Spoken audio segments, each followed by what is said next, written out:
Well, it's so great to welcome back Reverend Reverend Vernon. Let me try that again.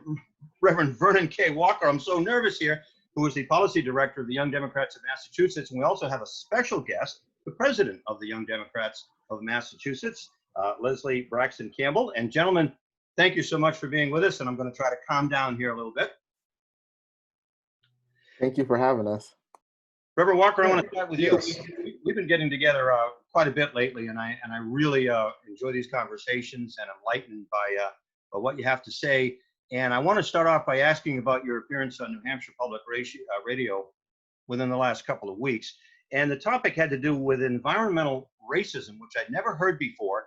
So can you explain a little bit about what that talk was? Yeah, so I had the opportunity to be on public radio talking about the intersection of climate justice and racial justice. And simply, the relationship is looking how persons of color are disproportionately hurt by the climate crisis. Because when we understand the climate crisis, yes, it will affect all of humanity. However, when we see the effects of climate change, such as heat wave, such as tornadoes, such as severe storms, such as sea level rise that's causing flooding, we understand that there's a disproportionate impact on peoples of color. And we also understand that when we look at toxic centers and we look at power plants, that these types of pollution, which therefore impacts the air quality that people breathe, are disproportionately pit around communities of color and communities of low wealth. So we understand that there is a connection between climate justice and racial justice, and obviously climate justice is the attempt to waken people up to global warming, to waken people up, not only to be cognitively aware of climate change, but also to do their part in trying to help slow down and mitigate climate change. There are things happening right now that I guess due in large part to the factor of the Black Lives Matter situation, where it's so aware of people consciousness. There's a lot of factors that ordinarily wouldn't come to the public's view, and that is one of them. I think your explanation of climate change and how that is affecting, but there's so many others too in terms of just everyday lives. And I was just talking to someone who mentioned, he happens to be a Black man, has a nice car, and he's been stopped numerous times, even here in Massachusetts, for really no reason at all. And these little things, most of us aren't aware of. So all this stuff is coming to the fore. And I think that I'm going to link to that entire interview to the New Hampshire Public Radio, Reverend Walker, so that we can have the whole thing available right here on this site. Could you introduce, please, Mr. Cambell?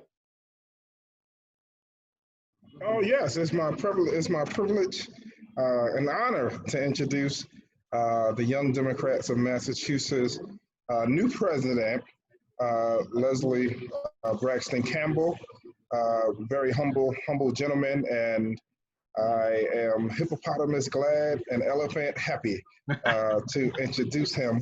And he has just really been doing a fantastic job for his tenure. He just got elected. In June. And we see the wonderful fruits of his beneficial leadership already. So I want to turn it over to him and to welcome him. And thank you so much for taking some time out, Brother Cambell, for joining us. Yeah, so thank you for having me. Thank you, Vernon, for those words. Yeah, Vernon knows it's kind of hard sometimes to get me to do interviews like this because I get very nervous. And I'm just like, no, you guys speak on behalf of the organization. Like, I'm just trying to get the vision out there. Like, you guys can speak on behalf of it, and you can see like all the good work we're doing. But sometimes it's like I'd rather showcase all the other leaders we have and let them do these things. But I'm really excited to be here. So thank you for having me. Well, you know how nervous I am with this. Okay, so I appreciate your calming me down. What is the vision? Because as a young man, this is a particularly historic era in so many ways. Talk about intersections of events and so on. And as a Democrat stepping into this role, especially in Massachusetts, there are so many things on the plate right now in a national election year. But again, I want to bring up Black Lives Matter and how important that might be to the Young Democrats.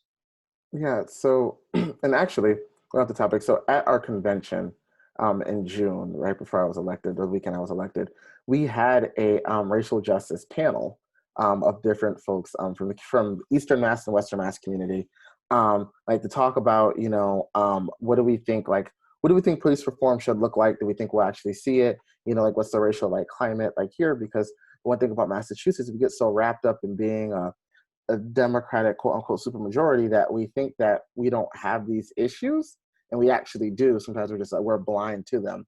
And so, one of the things that we are approaching as YDMA, or as we look at the events that we do and how we move forward, is making sure that we have the equity in the events, and making sure that we're advancing a racial justice agenda along with the other things too. So that looks like the intersectionality work across many different things, right? So that looks like, if the Women's Caucus is having an event, are we thinking about, let's elevate Latina voices and Black voices, right? As well as that, on the flip side, when the Black Caucus is having an event, what is intersectionality between the LGBTQ caucus, and possibly even the Jewish caucus, too. I'm going to even go that far, because there's intersectionality in everything. And it's so not working in silos, but really working together. And that's one of the things I am trying to push. YDMA, we engage Young Democrats across the state, and we do endorsements of candidates. We do those things, but it's trying to we really want to establish what is our presence, who are we, and how do we want to move? Because I would like to see I want YDMA to be a decision maker for folks. I want us to be able to be at these conversations and say hey, us Young Democrats in this state, this is what we want. This is what our environmental justice wants are. This is what our racial justice wants are. This is what our transportation wants are. This is what we are thinking. Right. So one way of doing that's expanding our presence. That's part of my vision. And also being more proactive. With Vernon being our policy director, we talked about this. Being more proactive when it comes to policy. They just extended the legislative session, but when thinking about what comes up in the fall and for the next session, we kind of want to when the next session starts, we want to have kind of our own agenda of hey, these are the things that we want to see come out of our elected officials. And so this is what our wants are, this is what we're thinking. And so how do we get that done? Because if we do the work to get you elected, but then now we want to see the policy work done too. Well, full disclosure, I'm going to be talking with Senator Bruce Tarr in a little while. He's a former student of mine, Lezlie, and he's a good friend. I know he's a Republican, but he's a good friend of mine. So I'm going to ask Reverend Walker, is there something I should be asking him? He's very much involved in this police reform bill. Is there something that I should be asking him with respect to what the Young Democrats of Massachusetts are putting out there? Because I asked him last week, and I'd like to balance it. I asked him last week, are there police panels involved in this bill? Are you listening to police officers as well as everyone else? What should we be looking at, Reverend Walker? Well, I think we should be looking at the police reform bill in the totality of it. And I think that as you have an opportunity to talk to him, find out what his stance is on qualified immunity. I'm not exactly sure how he voted, so I don't have that record in front of me. But find out what is his particular stance on ending qualified immunity. What is his particular stance on ending and banning tear gas and the usage of tear gas in American community? What is his particular stance on ending military practices on U.S. citizens? Now, I know he's a senator here in Massachusetts, one of 40, but, what is his perspective on what we've seen in Portland, Oregon, what we've seen in Minnesota, what we've seen years ago in Ferguson, Missouri, with the usage of police officers using tear gas to try to calm down the rally. What we've seen in Philadelphia, my hometown, earlier this year, tear gas being deployed. And it should not be so in this country. it should not be so to uh, try to control those who are peacefully and non-violently exercising their democratic right and their constitutional ability to let their voice be heard and go out and protest. So maybe you can ask him where he stands on that. Where does he stand on the environmental justice bill? That's actually having had a few amendments being added to it. Where does he stand on the driver's license bill, Family Mobility Act? Where does he stand on Safe Communities Act? And why does he stand? And what is some of the reasoning for positions that he takes? I'm not assuming that because he's affiliated with the Republican Party that he is no against some of the bills that I've just mentioned. Right. So I would not assume that, but I would be very interested. I don't know if you're a constituent of his or if you live in his district, but what I'd be interested to find out what is his particular stance on some of these critical and key issues. What is his stance on changing the flag, changing the state flag and seal, which represents colonization, with a sword over a Native American head? So we can go on and on and on, right. But I just some of those issues. I think you'd be very happy with his answers. I'm sorry. Sorry. Listen, yeah. When it comes to just the police reform bill, I know that right now the bill is in conference. And we'd really want to amplify that they uphold the Senate language in the bill versus what the House conferees are trying to do with the language around qualified immunity, around limiting qualified immunity. So in this particular case, if he could really defend the language that they had in there, that would be great. Okay. Before we get to maybe the primary and other things coming up, I want to ask you both about the passing of Representative Lewis this week. Just what your feelings are, because I go back to the 60s. I lived in the South for a while. For a long time, I was an Army brat. And to have this stuff come full circle at this particular time, it's both disturbing and exhilarating at the same time. So we'll start with Reverend Walker. Maybe your thoughts?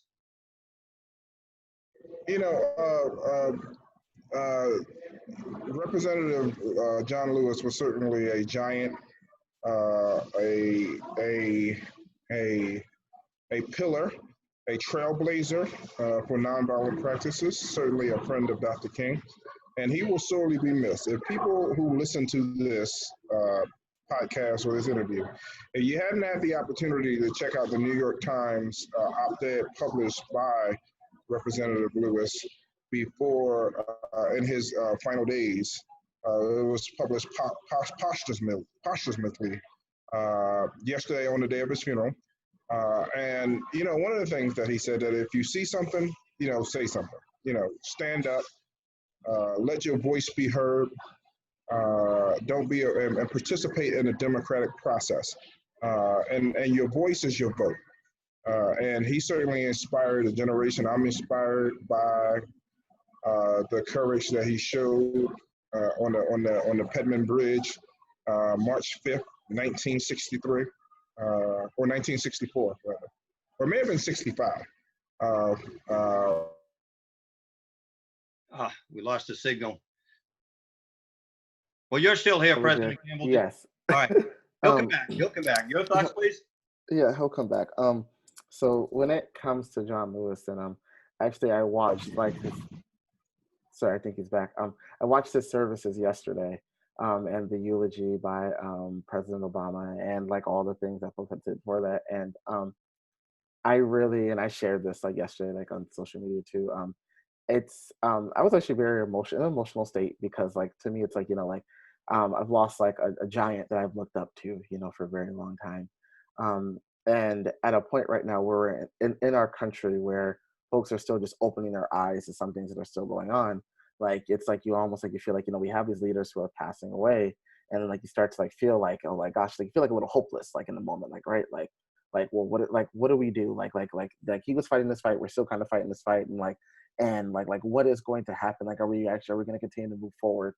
And I would say that he definitely like he has missed and he has inspired like a lot of our generation to go out and get things done. And after like seeing like part of like that, what he wrote yesterday, it had like the effect like I hope he intended it to have, but like it kind of put me at ease like about him passing away, because I'm not usually a person, personally like to get like upset about that, but it's just like I realized like how much like this person like has done and how much he's done and what that means to me and like how I look up to that. I think sometimes people who don't know these public figures, when you read about them, you begin to understand the particular courage that they have had and displayed over the years. And that's something not everybody can do. And so they are to be admired. And of course, as you mentioned, he'll be missed. Gentlemen, I don't know if you want to get into the primary or any other things that you guys would like to talk about. The primary is coming up, and then of course the national election is coming up. So I think we can hold off. If I could have you guys back on maybe in a few weeks, we could talk about the national election. But maybe we should get on to the primary, Reverend Walker. Yes, it is a very exciting primary season. We have at YDMA, we've had the opportunity, and pardon me for cutting out earlier, I somehow had unstable internet connection. But we've had the opportunity to do town halls with Congressman Kennedy and Senator Markey. And we've had an opportunity, and perhaps Lezlie can speak more about it, but we've had the opportunity to do candidate conversations. There's, I think, about 8 or 9 candidates running in Congressional District 4. So over the last several weeks, we've had various individual conversations on Zoom with some of the YDMA folks, and obviously you have put it out on social media. So this is a very interesting time. It's with the pandemic, with social and civil unrest, we still have an election here on September 1st, and we want people to get out and vote. Or mail in. If people can mail in their vote because we want people to stay safe. We want people to feel safe. And we also want people to participate. So mail-in ballots, I think, are out now. I think some have been mailed to various people, voters. So yeah, this is a very important election. Lezlie? Yeah, it is. This election is this. So, because I try to watch what I say because we don't endorse in primaries as YDMA. So we've had like you said, we have had the opportunity to have many different candidates from the Senate primary and also from the different congressional districts as well.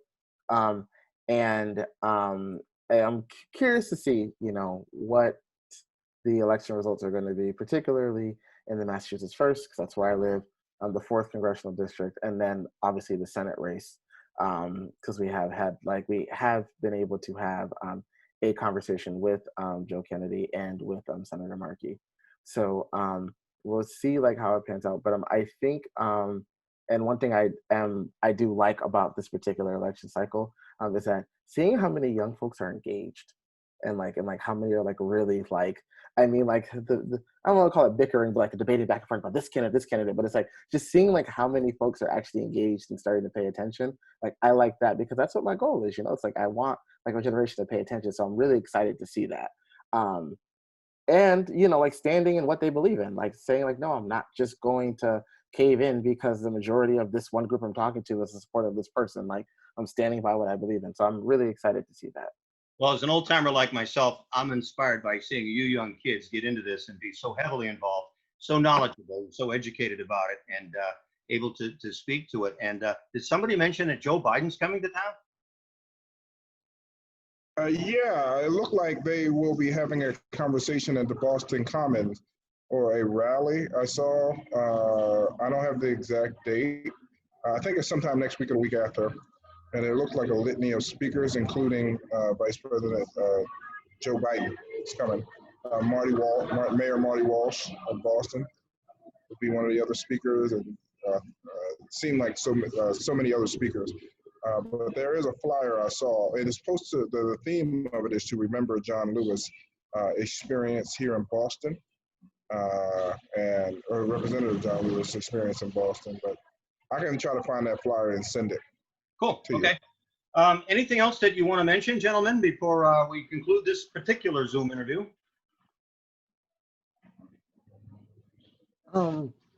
At this moment, no, I just, you know, I just want folks to be on the lookout. We're still having the candidate conversations through August. I just want to thank you for having us on here. And, you know, I look forward to coming back on here and chatting some more. I concur with Lezlie. Well, I appreciate having you both on. Thank you so much, gentlemen, and we will talk again very soon.